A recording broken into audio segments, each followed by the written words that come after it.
Mahia iramusiganyije na APR cyangwa sigatsinda APR cyaba ari icyasha. Ntago byaba ari icyasha, ni cyo kintu kibi cyambere cyaba kibayeho, ni igisebo kibi cyaba kibayeho ku bakinyi ba APR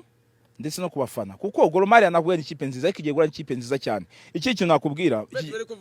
nawe remera ko cyaba ari icyasha kuko Gor Mahia cyanganyije ari icyasha gusa ko kuva amahoro yavugururwa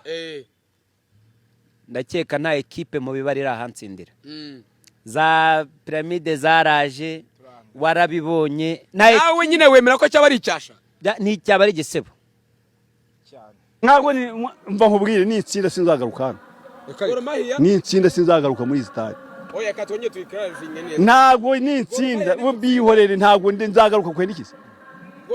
ni itsinzwe n'irangwaye na mwatsinze ari yatsinze bibiri Gor Mahia ngo yari itarafata imyitozo, oya imyitozo yari mike, oya byihorere nari imicaye narayirebaga nta kirimo.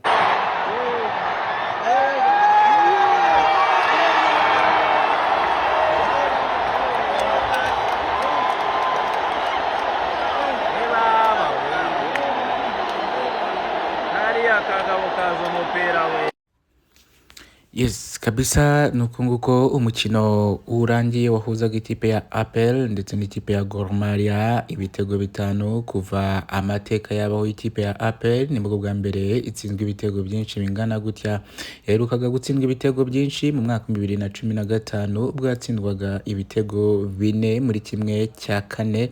muri Sekafa Kagame Cup. Ngo ayo nguko uyu munsi rero itashye gutyo bayikubise